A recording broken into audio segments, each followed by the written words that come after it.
పాతివ్రత్యం. పెళ్లికి ముందు ఆడది ఎంత స్వేచ్ఛగా ఉన్నా పెళ్లితో అన్ని సంకెళ్ళే ఏర్పడతాయి. ఆ చెట్టున ఈ చెట్టున విహరిస్తూ ఉండిన చిలుకను పంజరంలో పెట్టినట్టవుతుంది. మగవాడికి ఒక అధికారము, ఆడదానికి ఒక పారంతత్యము పెళ్లితో కలుగుతాయి. మొదటి రోజులలో పెళ్లికి ముఖ్యమైనది పోట్లాట.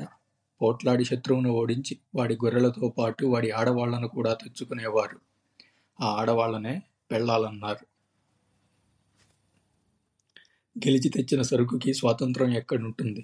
ఆ గొర్రెలంతో ఆ ఆడవాళ్లు అంతే అన్న దృష్టి కలుగుతుంది.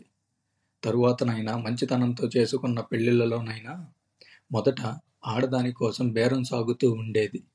5 గొర్రెలు 6 గొర్రెలని, లేదా 3 మేకలు 4 మేకలని, లేదా 3 పందులు 5 పందులు అని ఏవో అస్వతంత్ర వస్తువు మారు బేరం. 400 మామిడి పళ్లకు మణుగు చింతపండుకు బేరం చేసినట్టు. ఆ మారుబేరం పద్ధతి చాలును.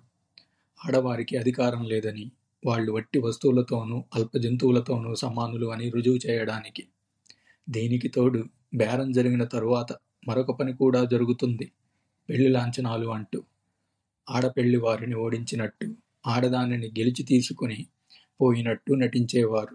ఈ నటన అంతటి వల్ల ప్రపంచానికే కాక పెళ్లి కూతురికి కూడా ఆడది ఒక సాధారణ అస్వతంత్ర జంతువు అన్న సంగతి స్పష్టం చేశారు.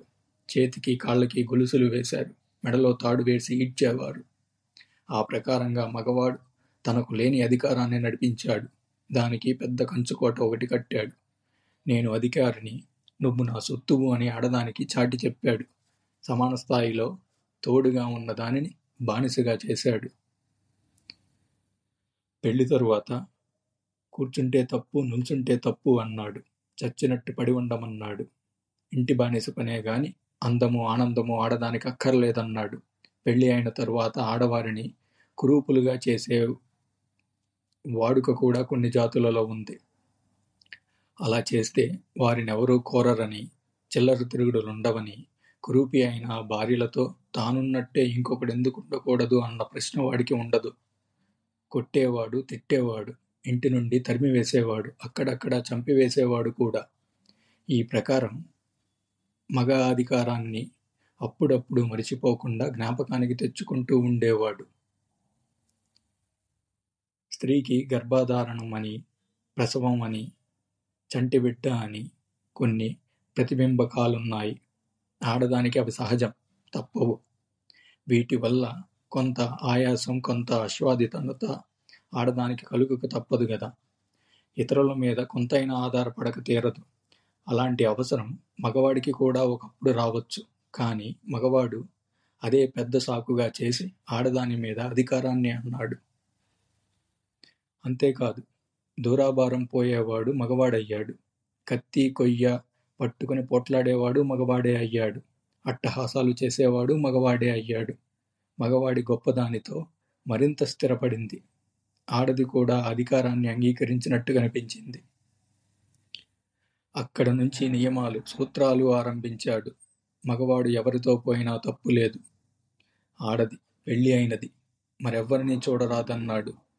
మగవాడు ఆ పని చేస్తే టీవీ, ఆడది ఆ పని చేస్తే రంకు. ఇలా విభజించి సూత్రాలు అల్లాడు. కొట్టినా తిట్టినా, న్యాయమైన అన్యాయమైన ఏమి చేసినా మాట్లాడకూడదన్నాడు. లక్షల కొలది కట్టడలు చేశాడు. దీనికంతటికీ పాతివ్రత్యం అనే పరమ పవిత్రమైన పేరు పెట్టాడు. పాతివ్రత్యాన్ని పొగిడాడు, వర్ణించాడు, కట్టుకథలు పురాణాలు కల్పించాడు, ఆకాశానికి ఎక్కించాడు. అదే మహాభాగ్యం అని ఆడది కూడా అనుకుంది. అమాయకురాలు. దీనికోసమే తన జీవితాన్ని అంతటినీ ధారపోసింది. సరే, పాతివ్రత్యానికి భంగం రాకుండా ఉండేటట్టు చూస్తూ వచ్చింది. కానీ పాతివ్రత్యం మీద మగవాడికి అంత గౌరవం లేదు. వాడి దృష్టిని అది పవిత్రము కాదు, ఒక ఉపాయము, ఆడదానిని అదుపులో ఉంచడానికి వేసిన ఒక వల, అంతే. ఇంత గట్టిగా చెప్పడానికి కారణాలున్నాయి. నిజంగా పాతివ్రత్యం అంత గొప్పదే అయితే, గొప్పదని మగవాడు తలిచే ఉంటే ఇంటి ఆడదానిని ఇతరులతో జత కట్టడానికి ఎందుకు పంపుతాడు? అప్పుడు అన్యపురుష సంపర్కం కలగదా? అది పాతివ్రత్యానికి భంగం కాదా? అతిథి ఇంటికి వస్తే ఇంటి ఆడదానిని అతనితో జత కట్టడానికి పంపించేవాడు. చీనాలో, గ్రీసులో, అమెరికాలో, ఆస్ట్రేలియాలో ఈ అతిథి సేవ జరుగుతూనే ఉండేది. మన ఆంధ్ర నైషధకర్త శ్రీనాథ మహాకవి రోజులలో కూడా ఇలాంటి ఆతిథ్యం జరిగినట్టు వింటున్నాం.